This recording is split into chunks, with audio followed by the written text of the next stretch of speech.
안녕하세요. 커먼라디오 김도현입니다. 최근 눈길을 끄는 핫 이슈들을 팡팡 터트리고 제기해온 단체가 있습니다. 커먼라디오가 그동안 꼭 이 단체를 한번 스튜디오에 불러서 한 방에 정리하고 물어보는 시간을 갖고 싶었습니다. 오늘 드디어 마련했어요. 이 단체는 바로 전북 환경운동연합입니다.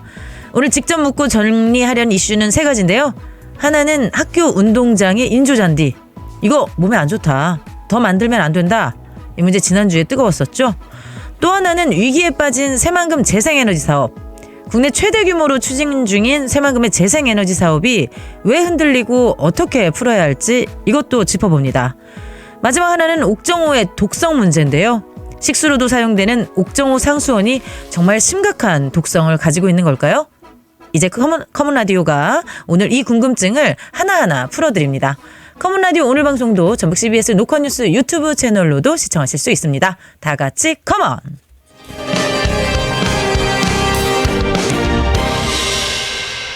전북 환경운동연합 이정현 상임활동가가 지금 스튜디오에 자리했습니다. 선생님 안녕하세요. 예, 안녕하십니까. 너무 오랜만이에요. 예, 맹꽁이 이후. 네, 맹꽁이. 아우, 언제야? 네. 계절이 두 번 바뀌었습니다. 네, 정말 오랜만입니다. 그 와중에 우리가 못 만난 그 시간 동안 굵직한 환경 문제를 최근 연이어 제기하셨습니다. 예. 오늘은 그중에서 이제 세 가지 이슈를 잡아서 자세히 좀 살펴보려고 하는데요. 학교 운동장에 인조잔디 까는 거 이거 반대하셨습니다. 예. 왜죠?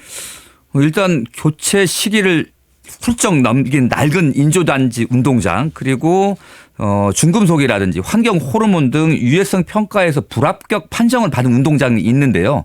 이 운동장에서 여전히 우리 아이들이 뛰놀고 배우고 놀고 있다라고 하는 부분들을 좀 문제 제기를 하려고 저희들이 자료 조사를 꾸준하게 해왔는데요. 네네. 예를 들면 자동차로 치면 사실은 폐차 연령이 지난 매연이 뿜뿜뿜 나오는 그런 부분들을 그냥 교육기관에서 계속 사용하고 있다 이렇게 비유를 할 수 있을 것 같은데요. 안전은 선택의 영역이 아니다. 그럼요. 학부모와 뭐 아이들이 선호한다고 하더라도 이게 위험하다라고 보면 뭐 국가적으로나 정책적으로나 이런 부분들에 대해서 분명하게 뭐 투명하게 정보도 좀 제공하고 안전한 기준도 만들고 평가도 해보고 이런 부분들이 좀 있어야 되는데 그런 부분들이 좀 많이 소홀하지 않았나 싶어가지고 저희가 기자회견을 하게 됐습니다. 네, 이 인조잔디가 중금속과 환경 호르몬뿐만 아니라 미세 플라스틱 문제도 있다고 알고 있어요. 그래서 제가 저희 집에 그 인조잔디를 깔려고 몇 년 전에 알아봤을 때 이 미세 플라스틱 때문에 아이들이 있는 집에서는 인조잔디를 좀 권하지 않는다. 인조잔디 판매하시는 분들이 그렇게 얘기를 해 주셨거든요. 근데 지금 이 인조잔디는 학교 운동장에 지금 깔려 있는 건데 이제 너무 오래된 낡은 인조잔디에는 그렇죠. 더 많은 중금속과 환경 호르몬이 뿜어져 나온다. 이런 말씀이신 거예요? 그렇습니다. 네. 저희 2015년에 학교 운동장, 인조잔디 운동장과 우레탄 바닥 이 체육시설의 중금속 문제가 굉장히 심각했고요. 맞아요. 우리 지역에서도 5개 학교가 초과를 했었습니다. 그때 당시 64개 인조잔디 운동장이 있었는데요. 5개가 초과를 해가지고 5개는 그 다음에 이제 바로 바꿨습니다. 그 사이에 아이들은 운동장을 뺏긴 거죠. 뛰놀지 못하고 그렇게 갔는데요. 그 사이에 10년 동안 10개가 줄어가지고 현재 54곳의 인조잔디 운동장이 있는데 저희가 이번에 자료조사를 해보니까요. 교육부가 방침으로 정했습니다. 이게 7년 내구 연한이고요. 조례로 뭐 서울시 같은 경우 10년까지 쓸 수 있도록 해왔는데 교육부 방침을 놓은 걸 보니까 54개 학교 중에서 이제 지자체 관리 2학교 빼고 52개 학교인데 이 중에 45개 학교가 내구연을 넘어갔습니다. 그러니까 85%가 그렇고요. 내년에 또 4곳이니까요. 내년이 되면 이제 한 달 남았는데 그러면 실제로 거의 한 95%의 인조잔디 운동장이 내구연을 지났다. 다시 말씀드리면 오래되고 낡은 것일수록 중금속 용출 위험성이 높아지는 건 그 당연한 거잖아요. 그래서 저희가 이제 이번에 보니까 지난 2년 동안 유해성 평가를 한 곳에서 3곳에 기준치 불합격 판정을 받은 곳이 있는데 한 곳은 그 전라고등학교가 있더라고요. 2009년에 만들어졌고요. 그다음에 군산 구암초등학교도 2009년에 만들어졌는데요. 여기는 일단은 그 환경 호르몬 계열이라고 하거든요. 네. 프탈레이트 가소제가 기준치를 두 곳 다 초과를 했습니다. 기준치가 0.1인데 한 곳은 0.42, 한 곳은 0.47이 나왔으니까 4배 이상 초과했다고 봐도 될 것 같고요. 이 두 학교는 동시에 납도 검출이 됐습니다. 납은 기준치 이내이긴 하지만 그래도 검출이 안 되어야 되는데 일단 검출이 됐다는 게 있고요.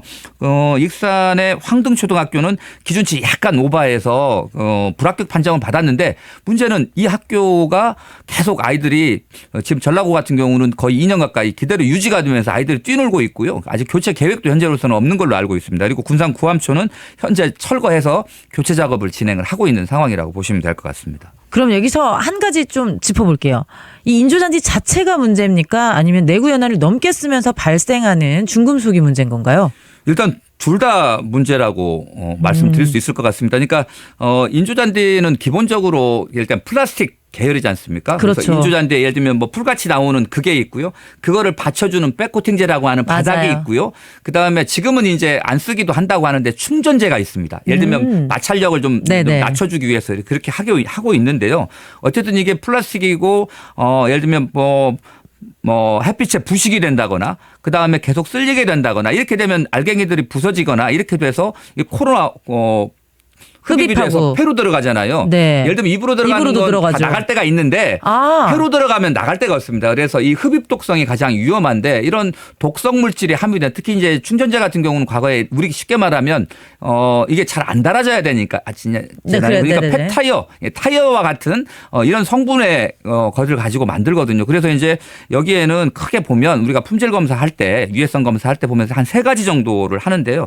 하나는 휘발성 유기 화합물이라고 많이 나오죠. 그다음에 다완 방향족 탄화수소 여기도 이제 뭐 발암성 물질이라든지 이런 게 있고요. 그다음에 유해 중금속 뭐 이런 검사들을 하게 되어 있습니다. 그런데 이런 물질들이 다 성분에는 당연히 포함이 되어 있고요. 이 용출 시험이라고 합니다. 이게 이제 바깥으로 뿜어져 나오는 것들까지 그 측정을 해봤을 때 기준치를 오버하는 사례들이 많기 때문에 기본적으로 인조잔디 운동장 자체의 위험성 거기다 마찰기 위한 열화상이라든지 그다음에 충격흡수가 바닥을 다지기 때문에 충격흡수 때문에 또 계속 기준이 강화되는 여러 가지 문제들이 있고요.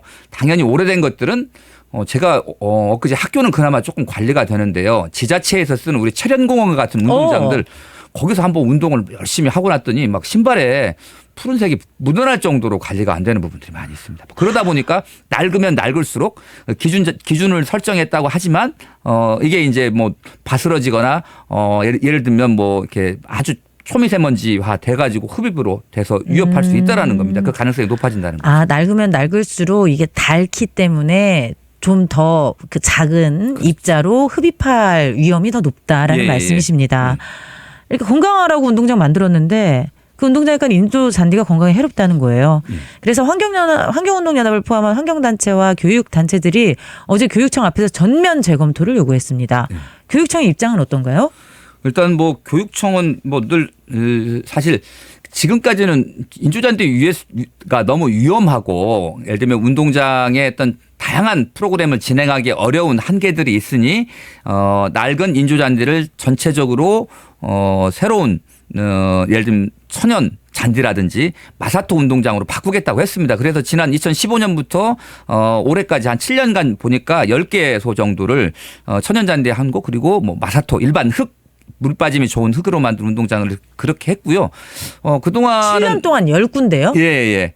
그렇죠. 예산의 한계인 것 같기도 하고요. 어찌 보면 한편으로는 좀 더 학교 운동장이라고 하는 건 중요한 교육 공간이지 않습니까? 그럼요. 배움의 공간, 체육활동의 공간이기도 하지만 아이들과 함께 뛰놀 수 있는 친구들과의 우정과 사회성을 기를 수 있는 중요한 공간인데 왜 10곳밖에 하지 못했을까? 7년 동안. 네, 라고 하는 건데 어쨌든 저희가 기자회견을 지난주에 하게 된 이유는 운동부가 있는 학교를 중심으로 해서 16곳을 새롭게 교체를 해주거나 적어도 아예 신설해 주는 거 계획이 있었습니다. 그게 이제 추경의 설계비와 시설비 한 44억 정도를 했는데 저희가 이제 교육단체들이라든지 학교 선생님들하고 체육선생님들하고 상의도 해보고 그랬는데 운동장이 있는 학교들 특히 이제 공식 경기를 인조잔디에서 하는 경기 종목이 골프 있거든요. 같은 거 특히 이제 축구 골프는 뭐 천연에서 하겠지만 그 가장 하키 많이 해요. 그다음에 뭐 축구 뭐 야구도 대부분 인조잔디 경기장입니다. 그래서 경기력 향상이라든지 적응이라든지 이런 것들 때문에 좀 불가피하게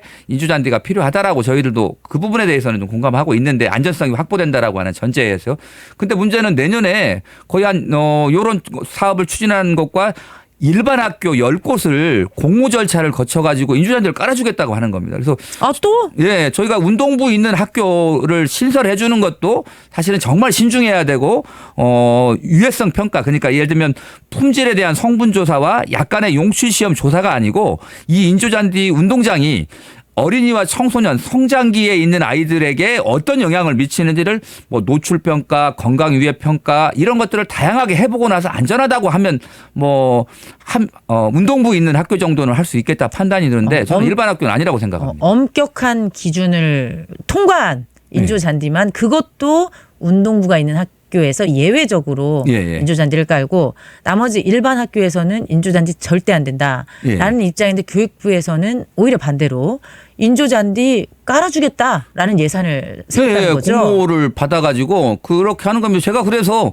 그렇게 인조잔디가 그렇게 좋고 안전하고 문제가 없으면 그렇게 모든 학교에다 다 깔아주지 그러냐. 아니 교육청부터 깔죠 왜? 예, 교육청부터 복도부터 인조잔디 깔고 뭐 인조잔디 위에서 교육감 주무시고 뭐 이제 이렇게 해야 되는 거 아니냐. 근데 대부분 인조잔디가 기본적으로 그 유해한데 불가피하게 꼭 써야 될 것들 뭐 운동장에 물 빠짐이 너무 안 좋아가지고 도저히 이걸 마사토라든지 천연으로 하기가 어렵다거나 그런 곳 아니면 뭐 운동부가 있는 학교라거나 이런 거 해야 되는데 지금까지 어찌 보면 인조잔디 운동장을 선호하는 지역들 보면 지역사회의 입김이 강합니다. 예를 들면 조기축구에 사업하시는 아버님들이 운동하시기에 좀 좋다거나 그리고 이게 그 학교 시설임에도 불구하고 예전에 이제 국민체육진흥기금을 가지고 문체부가 지원을 한다거나 또 교육비가 또 국회의원들이 예산을 직접 가져와 가지고 내려준다거나 지자체가 예산을 지원을 해줘 버리기 때문에 사실은 교육청은 거의 한 10여 년 이상 단 한 푼도 이 인조잔디 사업 예산을 지원하지 않았거든요.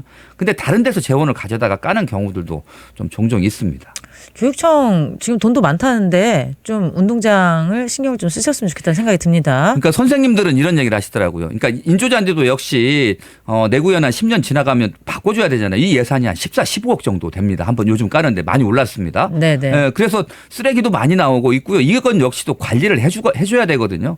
그래서 그런 것보다는 이제 요즘 물 빠짐이 좋은 그 마사토 운동장으로 좀 개선을 해주고 운동장 주변에 그늘막이라든지 벤치라든지 이런 그 아이들이 좀 다양하게 운동장을 이용할 수 있는 시설들을 좀 그 예산을 좀 써줬으면 좋겠다라고 하는 부분들이 또 체육 선생님들의 의견이시더라고요. 그게 이제 결국에는 재생에너지와 또 관련된 얘기입니다. 이렇게 쓰레기가 나오면 안 되죠. 마사토를 이용해서 오래 지속 가능한 운동장을 사용할 수 있도록 하자라는 게 이제 체육 선생님들의 의견입니다. 재생에너지 얘기 나왔으니까 막바로 다음 이슈로 가보겠습니다. 위기에 빠진 새만금 재생에너지 사업 이야기입니다. 새만금 국가산업단지가 지난 7월에 국내에서 처음으로 스마트 그린 국가 시범 산업단지로 지정됐습니다. 그러면서 새만금 국가산업단지를 알리백 산단으로 만들겠다. 쉽게 말해 산단이 사용하는 에너지를 100% 재생에너지로 하겠다. 이런 계획을 세웠는데요. 지금 흔들리고 있어요. 간단히 정리해보죠. 뭐 일단은 수상태양광부터 얘기해 볼까요? 우리가 이제 발전소를 하게 되면 이제 태양광을 많이 깔잖아요. 깔면 끝이 아니거든요. 사실 이거를 송전 선로가 있어야 되고 이거를 이제 뭐 전압을 승합을 한다거나 이렇게 해서 바로 전기를 쓸 수 있는 이 변전 시설이 필요합니다. 그래서 그것과 관련한 것들이 갖춰져야만이 태양광 시설을 늘릴 수가 있는데요. 전라북도가 지금 거의 태양광 설비가 거의 전국 1위거든요. 맞아요. 그래서 사실 여기저기서 송전 선로가 부족해서 태양광을 더 하고 싶어도 못하는 경우들이 있습니다. 그래서 사실 저희가 한전에다가 계속적으로 이거는 사회 기반 인프라잖아요. 송전 선로를 많이 깔아서 어쨌든 뭐 일부 논란이 있습니다만 지역 사회에서 태양광을 계속 늘리는 것이 우리가 이제 탄소 중립 사회로 나가는 가장 중요한 전환의 첫걸음이라고 얘기를 할 수 있는데요. 여기 역시도 수상 태양광 1단계 사업 1.2기가 하는데 뭐 전체적으로 한 6천억 정도의 송전탑과 변전 시설을 해야 되는데 이게 지금 현재 진행이 안 되고 있습니다. 원래 이거를 그 기관이 선도 사업으로 한 한수원이 한 300메가와트 정도의 이 태양광 사업을 받는 조건으로 먼저 공사를 시작을 하고 나머지 참여한 사람들한테 기업들한테 이 돈을 걷어가지고 이제 주기로 했죠. 근데 이제 한수원이 사실은 먼저 이걸 깔아야 되는데 자기들의 어떤 뭐 자금난이라든지 뭐 이런 것들 때문에 이걸 못 하겠다고 버티는 겁니다. 그래서 먼저 투자를 해주는 걸로 하고 300메가를 받았는데 그게 안 되니까 빨리 업체를 선정을 해주면 그러니까 한수원 입장에서는 이게 사업이 좀 불투명한 거 아니냐. 그래서 기업체를 빨리 여기에 참여할 기업체들을 선정을 해주면 그게 9개 정도가 되는데 현재 5개가 모집이 안 됐거든요. 그러니까 여기서 계속 이 사업을 안 하고 있습니다. 그러니까 송전선로가 거의 완전하게 구축이 되는 것과 시작해서 까는 건 별로 그렇게 오래 걸리진 않거든요. 이게 맞춰줘야 되는데 지금 그게 안 되는 게 가장 큰 문제라고 보시면 될 것 같습니다. 근데 저는 어느 정도 또 이해도 되는 거예요. 9개의 기업이 투자를 해야 되는데 9개의 기업 중에 지금 5개가 안 들어왔다고요. 그렇죠. 4개밖에 안 들어온 상황에서 한수원에서 자기 돈을 들여가지고 송전선로 깔고 그 자기 돈이 먼저 맞죠. 들어가는 게 한수원 입장에서는 좀 부담스러울 수도 있어요. 그러니까 이게 소위 말해서 기업의 리스크라고 얘기하는 거잖아요. 한수원도 사실은 이제 이익을 내야 되는데. 그렇죠. 그래서 이제 이게 아직 기업도 안 들어오고 이거 만약에 시작을 했는데 기업이 다 안 들어와 가지고 우리가 각자 그 내기로 한 분담금을 안 내면 우리가 손실을 또 안아야 되는 거 아니냐라고 하는 그런 우려가 있습니다. 그런데 이제 여기서 아까 제가 처음 말씀드린 게 뭐냐면 그러니까 이게 이제 공공이 선도적으로 해줘야 될 기본 인프라라는 겁니다. 저는 이런 거를 국가가 해줘야 새만금이 아까 국가산업단지로서 알리백 산업단지 재생에너지 100% 사용할 수 있는 산업단지로 갈 수 있는 거잖아요. 그렇게 만들기 위해서 그 국가적 과제를 달성하기 위해서라도 새만금을 재생에너지 100% 한 단으로 만들어야 되고 그렇게 하기 위해서는 대규모 재생에너지 시설이 배후에 있으면 가장 좋으니까 그걸 만들기로 했는데 결국 이거를 송전선로를 안 깔아주면 이게 들어올 수가 없는 거거든요. 저는 이거는 처음 약속대로 한수원이 적극적으로 자기 돈을 먼저 투자를 해서 시작을 하면 이게 누가 먼저냐라고 하는 거잖아요. 한수원이 먼저 그렇죠. 선로를 다 깔아주고 만들어 놓으면 기업 입장에서는 선로도 있고 다 깔렸네. 한번 들어가 볼까? 이렇게 생각할 수도 있다는 거예요. 그런 문제들이 있는데요. 그래서 저는 이거는 국가가 나서서 공공으로 해야 된다. 우리 지금 새만금 스마트 수면도시도 원래는 민간이 매립을 하기로 한 건데 민간의 매립업자가 이거 수익성을 보면 안 나오잖아요.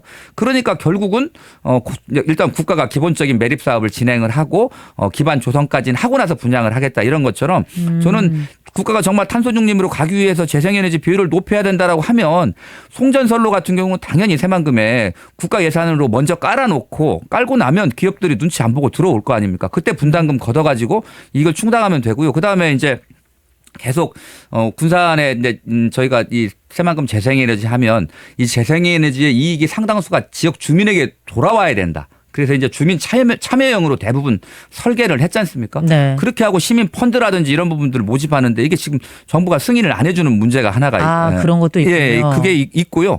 그다음에 재생에너지 정책을 계속 축소시켜 나가잖아요. 나는 원전 중심이라든지 이렇게 하는 거고 곧 있으면 또 석탄화력 발전 1기가 최초로 이제 막 그 새로 만들어진 것이 이제 곧 돌아가거든요. 네. 이런 예를 들면 원전 우위 정책, 그다음에 석탄화력 발전소 유지 정책 그러면서 재생가능 에너지는 하겠다고 하지만 뭐 재생에너지 사업에 대해서 계속 감사하고 지난 정부 정책에 상시 뭐 공격하는 것 중에 가장 핵심이 이제 재생에너지잖아요. 이러다 보니까 금융권에서 또 돈을 안 빌려줍니다. 지난 정부 때는 태양광에 엄청난 대출이 나갔었죠. 네. 그래서 돈을 안 빌려주니까 기업의 투자 요건이 어려워지고 제가 알기로는 지금 발전사들이 이제 대구 ESG 경영 차원에서 자기들이 이제 석탄 화력이라든지 아니면 여기 원자력 한수원 같은 경우는 그렇게 하니까 일정 부분 재생에너지 사업에 투자를 하고 일정 부분 할당량이 있는데 그거를 제가 알기로 지금 발전 자회사들이 거의 1년 동안은 하지 말자. 지금 자칫 잘못했다 이거 하면 그 재정 건전성이 떨어진다. 맞아요. 그다음에 정부의 감사가 어떻게 올지 모르니까 지금 전부 다 그 큰 사업을 추진할 발전 자회사들이 손을 놓고 있는 거고요. 기업들도 덩달아서 지금 그러는 서로 눈치만 보고 있는 그런 상황이네요. 이 정권 교체 후에 이런 정치적인 문제까지 얽히면서 이 새만금 신재생 에너지 사업이 동력을 좀 잃게 된 그런 상황으로 보입니다. 지금 새만금청과 한수원의 책임 떠넘기기 양쪽 다 어느 정도 이해는 되지만 그래도 기본적인 전기와 관련된 인프라는 국가 차원에서 좀 해줘야 되는 게 아니냐라는 게 전북 환경운동연합의 입장입니다. 다음으로 풍력발전 얘기해 볼게요. 이 새만금 풍력 발전 사업은 정부가 직접 철퇴를 가했습니다. 예. 네, 사업 취소 위기에 직면한 상황이에요. 예. 하지만 지금 전국적으로 정부가 풍력 발전에 대해서는 굉장히 지원을 많이 하고 있는 걸로 알고 있습니다. 근데 지금 우리 새만금에서 사업 취소 위기가 된 거는 사업 우선권을 일단 전북대 S 교수가 저지른 비리 때문이다. 이렇게도 얘기를 하고 있어요. 맞나요? 일단은 뭐 표면적인 이유는 좀 그 부분인데 이제 저희가 여기서 한번 봐야 될 게 새만금 이 해상풍력은 새만금 내측에 한 99메가와트 왜 99메가와트는 100메가와트 넘어가면 환경 영향 평가를 받아야 되거든요. 해변 쪽에 짓는 거죠? 예, 방조제 네, 안쪽으로 방조제 해서 안쪽으로. 약 한 28기 정도 한 3메가와트 정도 좀 넘어가는 거 그 정도로 이제 하는 건데 저는 사실 이 사업에 있어서 저 개인적으로도 이렇게 긍정적으로 재생에너지 정말 확대해야 되고 새만금의 재생에너지 클러스터를 통해서 지역의 낙후라든지 그리고 지역의 발전들을 좀 도모해보자 그리고 일정 부분 환경도 살리자라는 측면에서 저는 새만금 재생에너지 클러스터 산업에 상당히 좀 긍정적으로 보고 있는데요. 저는 이 해상풍력 문제는 좀 다르다라고 생각을 합니다. 그래서 어찌 보면 새만금 내측에 여러 가지 그 토지 이용이라든지 아니면 수면 이용이라고 하는 측면에서 적절하지 않고요. 저희가 지금 바깥쪽에 2,400메가와트 2.4기가 지금 전북 서남권 해상풍력이 지금 1단계 끝내고 지금 시범사고 해서 가는 거잖아요. 그래서 그쪽에서 해상풍력이 좀 진행이 되고 있기 때문에 저는 이 새만금 개발청이 아까 말한 전북대 새만금 해상풍력과 함께 추진했던 이 사업인데 추진 과정에서부터도 여러 가지 좀 문제가 있었고 저희 이제 환경영 평가도 사실은 거치지 않지 않습니까? 그래서 99. 네, 99.6메가와트로 돼 있어가지고 환경영 평가를 피해가는 대표적인 꼼수거든요. 네. 근데 이게 대부분 아직 해상풍력이 이렇게 규모 있게 되는 데들이 없어서 여러 우려들이 많습니다. 이제 바깥쪽 바다에서는 어민들의 반발이 크고요. 철새들의 이동 경로라든지 이런 부분들도 있고요. 새만금 내측은 어떤 형태든지 간에 우리가 수면을 이용하든 토지를 이용하든 해야 되는데 이게 한 30여 개 정도가 그 풍력 발전기가 박혀버리면 여러 가지 뭐 항행 금지 구역도 생길 것이고 그 안에 있는 수질 오염 문제도 발생할 거고 이렇게 굉장히 복잡한 문제가 있습니다. 그래서 저희는 이제 어쨌든 이거는 부적절하다라고 판단을 했었는데 이번 산자부에서 접자 이런 입장이셨군요. 아니요, 새만금 내측에 있는 해상풍력은 그렇고요. 예. 지금 이미 이거에 서남 쪽에 있는 24배 네네. 규모의 대규모 해상풍력 단지가 조성이 되고 있습니다. 이것도 굉장히 조심스럽게 여러 가지 따져보면서 해야 되는데 저는 굳이 내측에다 박지 말고 저는 20여 년부터 제가 주장한 거 있습니다. 바깥쪽으로? 방조제에다 박자라는 겁니다. 안전한 곳에 방조제에다만 일부 박아서 충분하게 실험을 한번 해본 다음에 가자 이런 건데 이제 뭐 이런 방식으로 얼마든지 이 사업 내용을 좀 변경할 수 있는데 굳이 이렇게 문제가 많은 새만금 내측에 환경영향 평가도 거치지 않은 이걸 해야 되는지 그런 부분들은 의문입니다. 네. 그 울산인가요? 울산 쪽은 부유식 풍력 발전. 부유식 풍력 발전이 굉장히 이제 먼 바다에 나가서 부유식 풍력 발전을 하고 있는데 저는 굉장히 그걸 인상 깊게 봤거든요. 근데 그것도 기술적으로 가능한가 내지는 그 주변에 이제 어민들의 여러 가지 여전히 그러니까 큰 구조물을 박지는 않지만 떠 있는 거죠. 아니 부유식도 앙카를 박아야 됩니다. 고정을 해야 됩니다. 그러니까 앙카 정도만 받는 거지 이렇게 막 두꺼운 쇠를 그렇죠. 박는 건 아니니까. 그래서 부유식이 그래도 그나마 이제 그 바다 안에 있는 생태계는 그래도 좀 건들지 않는 쪽으로 물론 철새 문제는 있을 수 있지만 그래도 울산에서 그런 부유식 해상 풍력을 한다는 얘기를 듣고 군산도 조선소가 있고 바람도 해상 풍력도 굉장히 많이 사용할 수 있을 텐데 그 부분도 좀 검토해보면 좋겠다 그런 생각을 했었거든요. 예, 그래서 이제 나왔던 내용이 그 새만금 수상 태양광이거든요. 물 위에다 부력체를 띄워서 이제 거기에서 태양광을 하는 거지 않습니까? 그런 방식으로. 거기 새똥이 또 난리가 나가지고. 이제 그 부분들은 이제 현재 시범이고 집중 타겟이 되는 거거든요. 네, 집중 그렇군요. 타겟이 되는 거고, 뭐 저희들도 이제 그런 여러 가지 대책을 해야 되는 거고, 너무 규모부터 키우지 말고.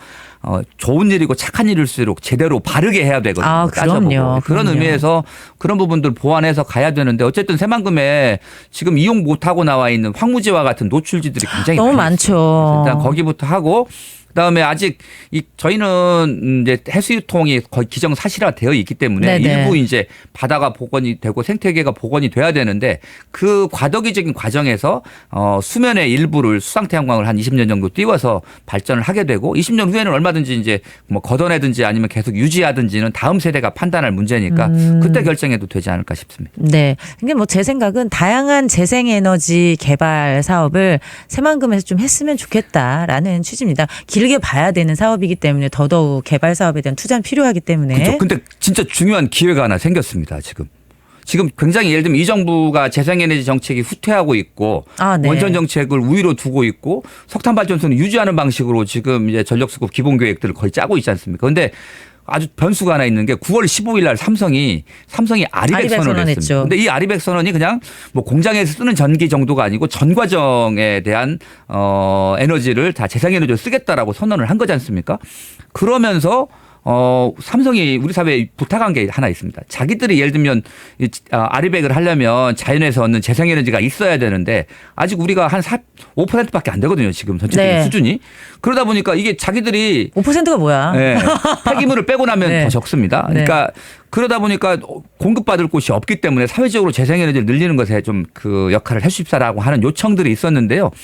지금 우리 상황으로는 아마 수원 반도체 공장이나 제대로 돌릴 수도 있을지 모르겠습니다. 근데 우리 예전에 삼성이 그 새만금에 재생에너지 사업을 7조 6천억인가 투자한다라고 하는 것들 때문에 막 프랜카드 걸고 난리 했는데 났었죠. 그게 결국 사기극이다 이렇게 논란이 돼서 2015년에 최종적으로 정리가 됐는데 그때 삼성이 뭐라고 그랬냐면 이렇게 얘기를 합니다.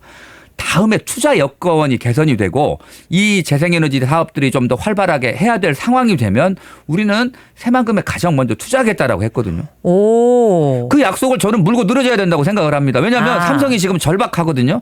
근데 그만큼의 대규모의 재생에너지를 공급할 수 있는 상황, 그 공간은 현재 새만금밖에 없습니다. 재생에너지의 이제 가장 큰 문제점이 공간의 문제입니다. 그렇죠. 태양광 발전소를 놓을 공간이 굉장히 많이 필요하고 풍력 발전소도 마찬가지고. 근데 그런 그 대규모 단지 그 토지를 제공해 줄 수 있는 새만금이야말로 삼성의 알리백 선언하고 딱 맞물리는 그렇습니다. 거죠. 그러니까 예를 들면 우리 지금 윤 대통령께서 기업하기 좋은 국가 그리고 기업의 경쟁력을 키우기 위해서 딱 좀 규제를 풀어주겠다고 했잖아요. 네. 저는 새만금의 재생에너지에 관한 규제들을 풀어줘야 된다고 생각을 합니다.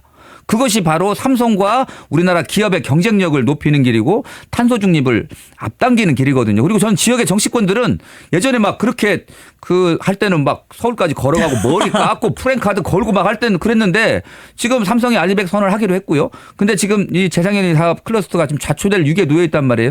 지역에 가지고 있는 정치 지력들을 총동원해서 삼성이 필요한 우리가 전력들을 여기서 새만금에서 공급할 테니까 삼성도 기업 공장을 이전을 하든 신축을 하든 이렇게 하고요. 저희가 듣는 정보로는 현대자동차가 또 전 과정에 대한 대규모 그 아리백 선언을 하겠다고 합니다. 공급망 아리백 선언하려는 예정인가 봅니다. 예, 그렇게 되면 우리 현대자동차 전주 공장도 있고 그러니까 그렇죠. 역시 이 새만금 국가산업단지 스마트 산업단지라고 하는데 지금 사실 3분의 1도 조성이 안 돼 있습니다. 네. 텅텅 비어 있고 매립도 안 돼 있고 조성도 안 된 곳인데 여기가 활기를 띠려면 이 그 삼성의 약속을 지키라고 하는 이런 요구들을 하면서 정부가 재생에너지 산업의 중심을 새만금에 둘 수 있도록 지역의 정치권이 전체적으로 나서야 된다고 생각합니다. 네, 전라북도가 살아남을 길은 재생에너지 물고 늘어지기군요. 도지사가 능력을 보여줘야 되고 지역의 정치인들이 정말 힘쓰는 모습들을 우리 도민들에게 보여줘야 된다고 생각을 합니다. 네, 오늘 방송 지역의 정치인과 김관영 도지사님 좀 들어보시기 바랍니다. 마지막으로 저희가 옥정호 독성물질 논란 얘기해야 되는데 시간이 얼마 없어요. 옥정호에서 독성물질이 검출됐다. 이게 전북 환경운동연합의 주장입니다. 어떻게 얼마나 검출됐죠? 그 이제 녹조라떼라고 많이 보셨을 겁니다. 네, 녹조라떼 많이 봤죠. 그 4대강 사업으로 흐르는 강물이 막히고 보가 있으면서 이제 조류들이 번성을 하다 보니까 식물성 플라크톤이라고 이렇게 네, 그렇죠. 번성을 해가지고 그 거의 뭐 걸쭉한 녹조라떼 같이 돼버렸는데요. 미국의 레저 활동 금지 기준치가 이제 단위 20 마이크로그램 퍼 리터인데요. 네네. 여기에 135배에 달하는 2,705 그 마이크로그램 퍼 리터 정도의 녹조가 검출이 된 겁니다. 지금 이게 레저 기준이라면서요? 예, 물놀이 하면 이게 녹조가 그 물에만 있는 게 아니고요. 좀 이렇게 예를 들면 날아다니기도 하고 네. 뜨기도 하고 이제 이렇게 되는 경우들 있지 않습니까? 뭐 물가에서 말랐다가 나르기도 하고. 그렇죠. 그래서 이제 미국에서는 녹조가 있는 녹조 많이 피거든요. 5대5 이런 것들이 많잖아요. 미국에 그렇죠. 흡수들이 많아가지고. 그래서 이런 데 녹조가 많으니까 그 주변에 녹조 농도가 높으니까 조심해라. 마이크로시스틴이라고 하는 녹조에서도 독성 물질 정도가 있는데요. 이 마이크로시스틴 농도가 아까 말한 미국 기준치에는 20 정도를 보고 있는데 우리는 135배니까 엄청나요. 주변이 위험할 수 있는 거죠. 지금 이 독성 있는 물을 정읍시민 일부가 식수로 마시고 있다는 건데 전라북도는 조사 방식이 잘못됐다는 입장입니다. 상층 그리고 하층을 통합해서 채수했어야 되는데 위에만 살짝 떴다 뭐 이런 내용인가 봐요. 그러니까 일반적인 우리가 수질 전체를 놓고 보면 상층, 중층, 하층에 해서 평균을 그렇죠. 내가지고 해야 되는 거지만 녹조는 사전에 관리를 하는 거잖아요. 네. 녹조는 사실 있는 곳에서 떠서 녹조 양이 얼마나 되는지 보통 현재 지금 표층, 남조류 세균수, 셀수 이렇게 하는데 표층에 녹조가 있는 데서 떠야 녹조의 상태라든지 현재 농도라든지 이런 걸 알 수 있어서 선제적으로 대응하고 녹조를 줄이기 위해서 노력하는 거잖아요. 네. 그런 건데 이거를 상층에서 떴네. 이거는 사실은 논쟁거리도 안 되고 쟁점도 아니고 오히려 논점을 흐리는 거다. 현재 우리가 법적으로도 먹는 물 기준에서만 이 마이크로시스틴 녹조 검사를 하게 돼 있는 거예요. 그래서 저희가 법적으로 이게 기준에 맞냐 이런 게 아니고 일단 원수에 녹조가 발생을 하면 먹는 물에도 녹조가 발생할 마이크로시스틴 독성 물질이 포함될 우려가 있으니까 녹조의 발생 원인을 찾으려면 녹조의 농도를 한번 봐야 되고 어디에 있는지를 좀 봐야 되지 않습니까? 그래서 저희 이제 그런 방식으로 저희가 채취를 했기 때문에 어디서 추천했느냐 요거 문제는 쟁점을 흐리는 문제고요. 낙동강 같은 경우 녹조가 가장 심한 것도 지점에 따라 가지고 좀 다릅니다. 근데 저희가 대부분 낙동강 녹조를 이야기할 때 그러면 상류 쪽, 중류 쪽, 하류 쪽하고 합하게 되면 녹조에 이거 측정하는 게 의미가 없는 거잖아요. 내가 눈으로 봤을 때 녹조가 있는데 검사하면 녹조가 안 나오는. 네, 그렇죠. 네, 그런 결과가 나올 수도 있다는 것입니다. 환경부 검사에서 또 독성 물질도 검출되지 않았다고 해요? 예, 저희 정읍 식수대책하고 같이 한 부분도 수돗물에서 안 나왔습니다. 수돗물 나왔으면 큰일 나죠. 다 죽었죠. 이거는 당연히 그때 정수장부터 폐쇄하고 사실 이런 단계를 겪어야 되는데 당연히 나오지 않았습니다. 근데 저희가 계속 이야기하는 건 어쨌든 원수에서 독성 물질의 농도가 미국 기준치에 레저 기준치에 한 135배 이상이 나왔다라고 보면 원수에서도 나올 가능성이 있다.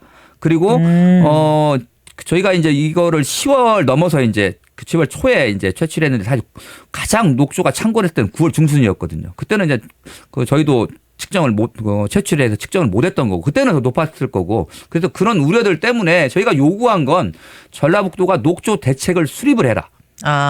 지금 상수원 아닌데도 임실에서는 관광 개발 사업 한다고 붕어섬은 상수원 안에 있는 섬을 다리로 연결해서 수만 명 지금 알고 보니까 수십만 명 한 달 만에 얼마가 왔다 갔다던가. 네, 페스티벌 했었죠. 네, 그런 사람들이 들어가서 먹는 물이 있는 호소 내에서 그렇게 행락행위를 유락행위를 하는 거지 않습니까? 이런 부분들 그다음에 주변에 카페들 지금 펜션들 많이 들어서고 있잖아요.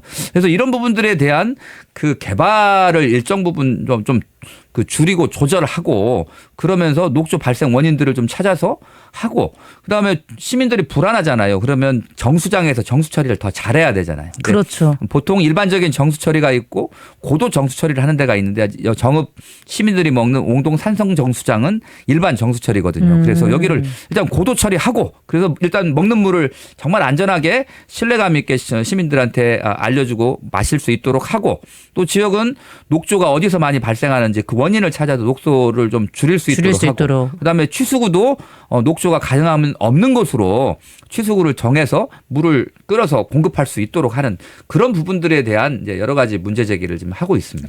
문제 제기뿐만 아니라 지금 방안도 좀 제시를 해주시고 계시네요. 예. 근데 또 나오는 반박 중에 하나가 녹조와 독성물질 조사했을 당시에 선박의 교란으로 녹조가 수변으로 밀려와서 그때 잠깐 독성물질 농도가 높았던 거다 이렇게도 얘기를 하는데요. 그 이제 두 가지 측면에서 말이 안 맞는데요. 선박의 교란이라는 건 뭐냐면 이 물을 흐트러 놓는 거예요. 그렇죠. 그럼 녹조가 없었을 것 같은데요. 스크류를 막 돌려가지고 흐트러 놨으면 녹조가 더 없어야 되는 거고요. 근데 그분들 말로는 이제 우리가 배 타고 들어가서 된 게 아니고 했으니까 배가 막 이렇게 밀어가지고 그렇게 했다 이런 건데요.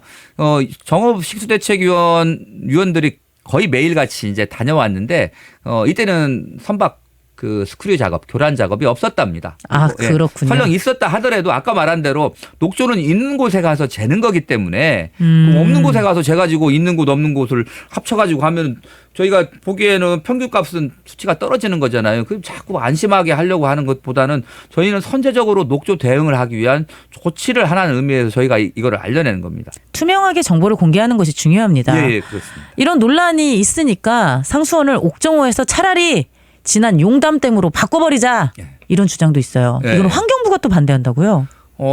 예, 환경부도 반대하고 저희도 반대합니다. 왜냐하면 그러니까 우리가 이건 상수원 댐이잖아요. 네. 상수원 댐은 그 논리로 하면 뭐 제일 깨끗한 물 대한민국 하나만 만들어가지고 공급해야 되지 않냐. 제주도에서 다 끌어와야 되나요? 제주도는 이제 지하수를 먹으니까 네. 저희는 강물을 먹고 그런데 대체 상수원들이 다 있어야 됩니다. 어떤 형태든 이제 물은 수자원은 굉장히 중요하고 네. 우리에게 생명수와 같은 거잖아요. 먹는 물, 뭐 농업용수, 공업용수 다 지금 강물을 해서 하고 댐을 이용을 하고 있는데 수자원들은 우리가 식량 안보처럼 수자원 안보를 위해서 다양하게 만들어져 있어야 되고요. 그런 대체 상수원으로서 다양한 수원들이 유지가 되어야 됩니다. 그런데 지금 상수원 보호구역이 전라북도에도 한 10몇 년 전만 해도 한 20몇 곳이 있었는데 막 다 개발 때문에 해제해달라 뭐 때문에 해제해달라 해가지고 현재 상수원 보호구역이 몇 곳 남아있지 않습니다. 그렇군요. 그래서 상수원은 유지를 해야 된다. 보호구역으로 해제한다고 하더라도 상수원의 수질 관리를 위해서 우리는 노력해야 된다. 예를 들면 그 전주 시민들이 용담호 물을 먹기 전에 전주 완주 상관에 있는 상관저수지 물을 먹었거든요. 네. 그게 이제 용담호 물을 먹기 시작하면서 그게 저수지 상수원 보호구역에서 해제가 됐어요. 해제가 되면 여기를 뭔가 막 개발하려고 하고 관광시설을 하고 그렇습니다. 그런데 그런 부분 일정 부분은 개발을 하되 이 물을 우리가 언제 다시 또 먹어야 될지 모르지 않습니까? 용담호가 무슨 사고가 생겼다거나 그래서 135만 명의 도민에게 물이 공급이 안 될 위기에 처해 있으면 여러 군데서 물을 끌어와야 됩니다. 예를 들면 김제 시민들은 옥정호 물을 먹어야 되는 거고요. 뭐 이런 식으로 하려면 이런 상수원들은 수자원 안보를 위해서라도 수질이라든지 상태들이 유지가 돼야 되기 때문에 옥정호는 사실 상수원으로서 굉장히 중요한 상수원으로서 광역 상수원으로서 유지되고 관리되는 것이 맞다 이렇게 생각을 합니다. 네, 먹는 물 안보에 대한 문제까지 지적을 해주셨습니다. 그럼 이 문제는 결국에는 상수원을 옥정호에서 뭐 용담댐으로 바꾸는 그런 극단적인 선택은 아니고 녹조가 발생하지 않게 꾸준히 조사하고 관리하고 그리고 되도록이면 취수구도 녹조가 없는 쪽으로 만들어서 안전한 먹을 물 관리를 하는 것이 중요하다라는 말씀이십니다. 오늘 굉장히 오랜 시간 말씀 들었습니다. 귀한 시간 내주셔서 감사합니다. 이정현 선생님 오늘 여기까지 듣겠습니다. 네, 또 다음에 또 불러주시면 달려오겠습니다. 네, 너무 감사합니다. 앞으로도 감시 활동 계속 기대하겠습니다. 감사합니다.